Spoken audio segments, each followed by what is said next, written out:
Hello teachers, मैं लेके आई हूँ चैप्टर 5 जो है प्रारंभिक आंकड़ों को समझना। इसके पहले हम 1 to 4 चैप्टर कंप्लीट कर चुके हैं। ये 5th चैप्टर है। इसमें सबसे पहले हम देखते हैं ऋजुकोण। ऋजुकोण क्या होता है?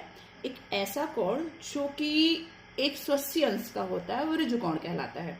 अब 180 अंश का कोण अगर आप बनाओगे तो ये एक स्ट्रेट लाइन बन जाएगी और यहाँ पे एक एंगल जो बन रहा, आप ऋजुकोण को ना स्ट्रेट एंगल बोलते हो। इंग्लिश में ऋजुकोण को क्या बोलते हैं?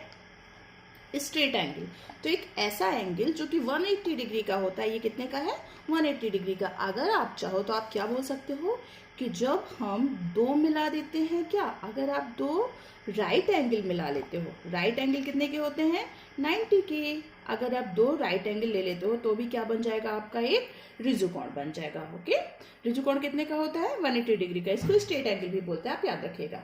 Next, complete angle. Complete angle कितने का होता है? कंप्लीट एंगल पूरा एंगल जो है वो 360 का होता है। कैसे?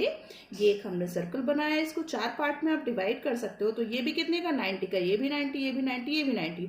तो हमारा जो कंप्लीट एंगल हो गया वो टोटल कितने का हो गया? 360 डिग्री का हो गया। अब हम आते हैं रिफ्लेक्स एंगल में। रिफ्लेक्स एंगल क्या होता है?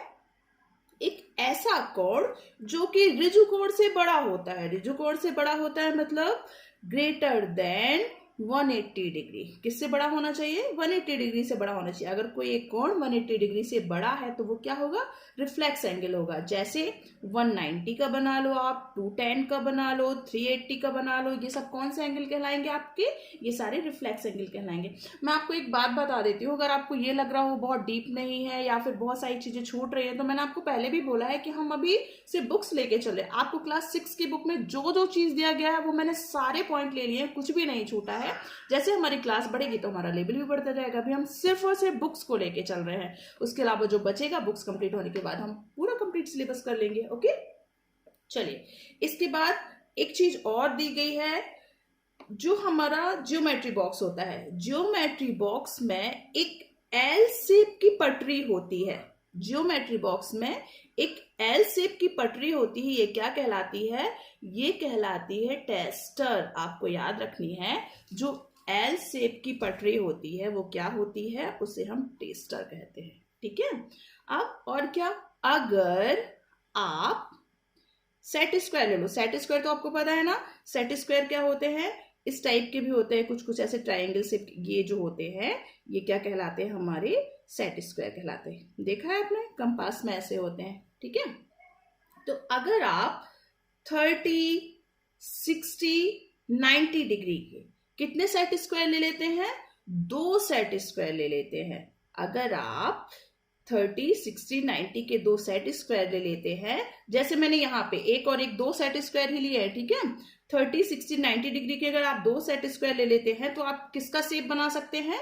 आप शेप जो है वो किसका बनेगा? या तो वो आयत बन जाएगा, या आपको ना याद रखने हैं, वो आयत बन जाएगा, या फिर वो क्या बनेगा? समांतर चतुर्भुज बनेगा। ठीक है। अगर आप 30, 60, 90 के 2 सेट स्क्वायर लेते हो तो क्या बनेगा? या तो वो आयत बनेगा और या फिर वो क्या बन जाएगा? समांतर चतुर्भुज बन जाएगा। अगर आप 45, 45, 90, अगर आप 45, 45, 90 के 2 सेट स्क्वायर लेते हैं, कितने सेट स्क्वायर ले रही हूं मैं? 2। अगर आप 45, 45, 90 के 2 सेट स्क्वायर लेते हैं तो वो क्या बनेगा? वर्ग बनेगा। ठीक है। अगर आप 30, 60, 90 के 4 सेट स्क्वायर ले लेते हो, कितने ले रही हूं मैं इस बार? अगर आप 30, 60, 90 के 4 सेट स्क्वायर ले रहे हो तो वो क्या बन जाएगा? समचतुर्भुज बनेगा। ठीक है। देखिए कितनी छोटी छोटी चीजें हैं जो कि क्लास 6 में दी गई हैं, बट मेरे ख्याल से कई लोग होंगे जिनको ये चीजें पता नहीं होंगी। अगर आप 30, 60, 90 के 3 सेट स्क्वायर ले लेते हैं, कितने सेट स्क्वायर ले रही हूं मैं? 3। अगर आप 30, 60, 90 के 3 सेट स्क्वायर लेते हैं तो वो क्या बनेगा?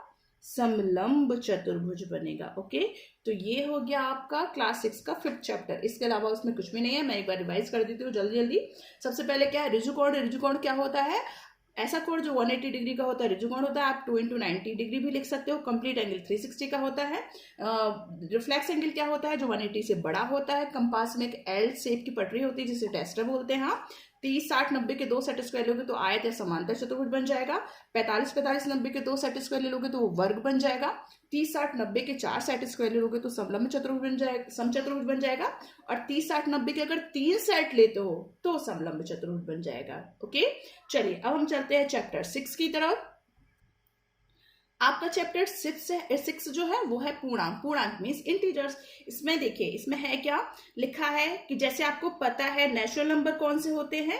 नेचुरल नंबर मीन्स प्राकृत संख्या। प्राकृत संख्या क्या होती है, अगर हम किसी नंबर को 1 से स्टार्ट करते हैं, 1, 2, 3, 4, 5, ये क्या होते हैं, हमारे नेचुरल नंबर होते हैं। अगर हम प्राकृत संख्या में 0 मिला दें तो वो क्या बन जाएगी, पूर्ण संख्या बन जाएगी, मीन्स होल नंबर बन जाएगी। ओके, अगर हम 0 मिला दें तो ये क्या बन जाएगी, हमारी पूर्ण संख्या बन जाएगी।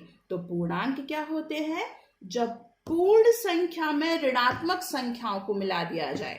आप याद रखिएगा, जब हम पूर्ण संख्या में किसको मिला देते हैं, ऋणात्मक संख्याओं को मिला देते हैं तो क्या बन जाता है, एक ग्रुप बन जाता है नंबर्स का।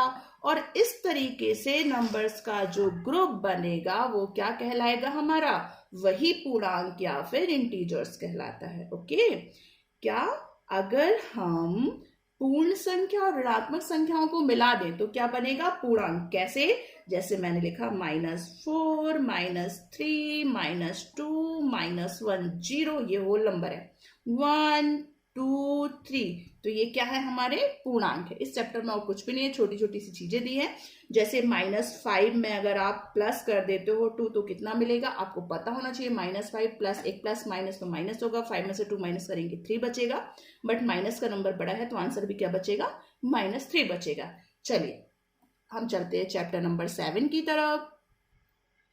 7 चैप्टर है आपका भिन्न। चलिए भिन्न क्या होती है, भिन्न क्या है, पहली चीज तो भिन्न एक संख्या है। ओके, भिन्न कैसी संख्या है, भिन्न एक संख्या है जो संपूर्ण में से किसी एक भाग को प्रदर्शित करती है। जैसे ये पूरा संपूर्ण हो गया, इसको मैंने 4 भागों में बांटा और सिर्फ एक भाग कलर किया तो ये 1/4 कहलाएगा। ठीक है, तो भिन्न क्या है, भिन्न एक संख्या है जो संपूर्ण में से उसके किसी एक भाग को प्रदर्शित करती है। एक भाग को, 2 भाग को या कई भागों को प्रदर्शित कर सकती है, मतलब उसके कुछ भागों को प्रदर्शित करती है। एक संख्या है जो संपूर्ण में से कुछ भागों को प्रदर्शित करती है, वो क्या कहलाती है, भिन्न कहलाती है। और आपको ये भी पता है भिन्न कैसे लिखी जाती, अंश बटे हर। अंश मीन्स न्यूमरेटर अपॉन डेनोमिनेटर में लिखते हैं हम। ओके, अब भिन्न होती कितने टाइप्स की है, तो देखिए पहली भिन्न ले ली मैंने, उचित भिन्न। उचित मीन्स प्रॉपर। ओके, उचित भिन्न मीन्स प्रॉपर फ्रैक्शन। अब प्रॉपर फ्रैक्शन क्या होता है, जैसे हम बोलते हैं ना, मैं प्रॉपर यहीं का हूं कहीं, मतलब प्रॉपर एक निश्चित है। अब जैसे मैं लिखूं 2/3, 2/3 को आपको क्या लगता है, हम इसको और ज्यादा लोवेस्ट फॉर्म में चेंज कर सकते हैं क्या। 2 जो है वो 3 से छोटा हो गया, अब 3 का तो टेबल भी 2 में नहीं जाना है। मतलब आपको क्या समझ में आया कि एक ऐसा फ्रैक्शन, एक ऐसी भिन्न जिसका अंश, ये अंश है, ये न्यूमरेटर है, ये हर है, ये डेनोमिनेटर है। ओके, एक ऐसी संख्या जिसका अंश कैसा होना चाहिए, अंश जो है वो हर से छोटा होना चाहिए। अंश कैसा है, हर से छोटा है ना। अगर आपका अंश जो है वो छोटा है हर से, ओके, तो वो क्या कहलाएगी, प्रॉपर फ्रैक्शन कहलाएगा। विषम भिन्न जस्ट अपोजिट उचित भिन्न का। ठीक है, तो चलिए हम विषम भिन्न क्या है, एक ऐसी भिन्न जिसका अंश बड़ा है। इस बार विषम भिन्न में क्या है आपका, इम्प्रॉपर में क्या है, अंश जो है वो बड़ा है और हर क्या है, छोटा है, तो वो क्या कहलाएगी, हमारी विषम भिन्न कहलाएगी। जैसे 8/5, ये विषम क्यों है, क्योंकि आप इसमें अभी डिवाइड कर सकते हो, वो बात अलग है कि आपको पॉइंट में मिल जाएगा, बट होल पॉइंट में तो मिलेगा ना, तो ये क्या है, हमारी विषम भिन्न है। मिश्र भिन्न क्या होती है, मिश्र भिन्न जो है वो 2 भागों से मिलके बनती है। कितने भागों से, 2 भागों से मिलके बनती है मिश्र भिन्न, जिसमें पहला भाग जो है वो पूर्ण भाग होता है। पहला भाग कौन सा है, पूर्ण भाग होता है, और दूसरा भाग जो है वो उचित भिन्न होता है। ओके, पहला होता है पूर्ण भाग, दूसरा होता है उचित भिन्न, तभी तो हम इसको ऐसे लिखते हैं 2 होल 1/3। ये क्या है हमारा, ये वाला जो है वो पूर्ण भाग है और ये 1/3 क्या है, हमारी उचित भिन्न है, इसके बराबर। और देखिए इसके अलावा जैसे हम और देखते हैं तुल्य भिन्न, ठीक है, तुल्य या बराबर। तुल्य भिन्न क्या होती है, जैसे मैंने लिखा 1/2, 2/4, 3/6, ये सारी इक्वल फ्रैक्शन। इक्वल क्यों है, 2 1 जा 2, 2 2 जा 4, 3 1 जा 3, 3 2 जा 6। देखिए सब में 1/2, 1/2, 1/2 आ गया, इसलिए ये कैसी भिन्न कहलाएंगे आपकी, ये कहलाएंगी इक्वल फ्रैक्शन, मतलब ये हमारी तुल्य भिन्न है। इसके अलावा कभी कभी क्या होता है, तुल्य भिन्न में किसी का अंश बराबर होता है, किसी का हर बराबर होता है। जैसे मैंने लिखा 1/3, 1/8, 1/10, ठीक है। इसमें आपको क्या दिख रहा, इनका अंश बराबर है लेकिन हर अलग अलग है। तो अगर अंश बराबर हर अलग, ये चीज आप याद रखना, अगर अंश बराबर है हर अलग है तो जिस वाली संख्या का हर छोटा होगा वो सबसे बड़ी होगी। यहां सबसे बड़ी कौन सी है, 1/3। 1/3 सबसे बड़ी है, उसके बाद 1/8 बड़ी, और सबसे छोटी क्या है, 1/10। एक कंडीशन और हो सकती है, हो सकता है इस बार अंश बराबर ना हो, हर बराबर हो। देखिए कैसे, 3/8, 5/8, इस बार अंश अलग अलग हैं लेकिन हर बराबर है। तब ऐसे में क्या होगा, अगर आपके अंश अलग अलग हैं, हर बराबर है, तब जिसका अंश बड़ा होगा वही भिन्न बड़ी होगी। तो इस बार अंश किसका बड़ा है, 5 का, तो 5/8 बड़ी है 3/8 के। अगर आपके न्यूमरेटर इक्वल हैं तब डेनोमिनेटर जिसका सबसे छोटा होगा वो सबसे बड़ी है, और अगर आपके डेनोमिनेटर बराबर है, न्यूमरेटर अलग अलग है, तो बड़े न्यूमरेटर की जो भिन्न है, बड़े न्यूमरेटर का जो फ्रैक्शन है वो बड़ा होगा। ये हो गया आपका 7th चैप्टर। अब देखते हैं हम चैप्टर नंबर 8।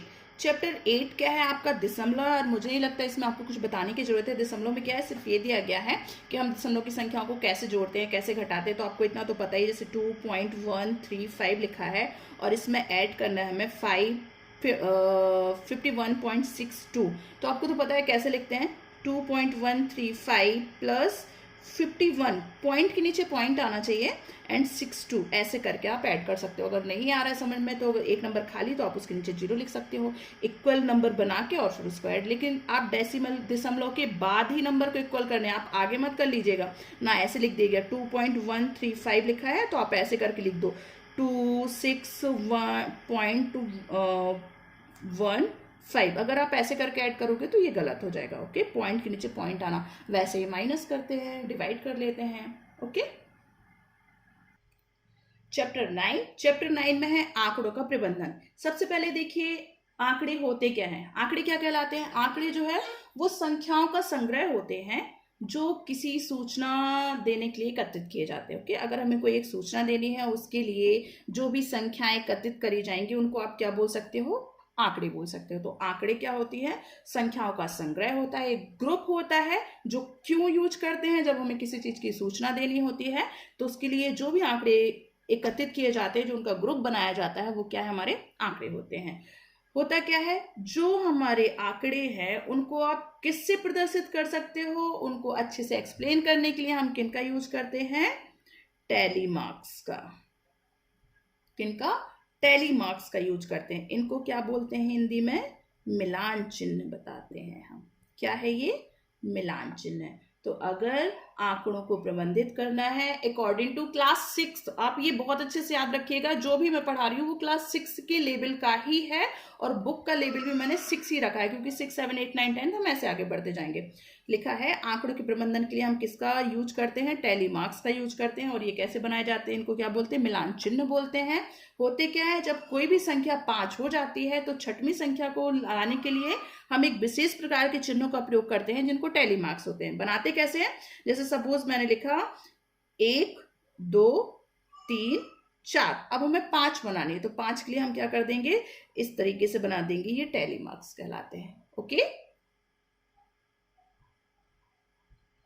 जैसे मैं एक एग्जाम्पल ले लेती हूँ, 1 2 1 5 6 2 1 2 1 6 2 1 3 1 4 2। ओके, चलिए, तो मैंने सबसे पहले यहाँ लिखा संख्या, फिर यहाँ पे लिख दिया उसका टैली मार्क्स, और यहाँ पे क्या लिख दिया है मैंने, उसकी आवृत्ति या फिर फ्रिक्वेंसी लिख देती हूँ। ठीक है, फ्रिक्वेंसी कितनी बार आ रहा है चेक करूंगी मैं। सबसे पहले संख्या कौन सी है, एक। चलिए एक को काउंट करो, एक बार, दो बार, तीन बार, चार बार, पांच बार, छह बार। छह बार आई तो आपको छह टैली मार्क्स बनाने हैं। कैसे बनाएंगे, एक दो तीन चार, पांच के लिए लाइन खींचते, पांच के लिए टेढ़ी लाइन खींचते, पांच और एक और छह, तो एक कितनी बार आया टोटल, छह बार। फिर दूसरी संख्या क्या है आपकी, दो। दो कितनी बार आई, एक दो तीन चार पांच, एक दो तीन चार पांच, तो ये मैंने क्या लिख दिया यहाँ, पांच। फिर उसके बाद क्या है, दो के बाद है हमारे पास तीन, तीन एक बार ही है, तीन कितनी बार है, एक बार, तो लिखा हमने यहाँ एक। तीन के बाद क्या है हमारे पास, चार, चार कितनी बार है, एक बार, चार भी कितनी बार है, एक बार, तो हमने लिखा है एक। पांच कितनी बार है, एक बार, तो यहाँ पे भी लिखा है एक। छह कितनी बार है, दो बार, एक दो दो। ये हो गया चैप्टर कंप्लीट। ओके।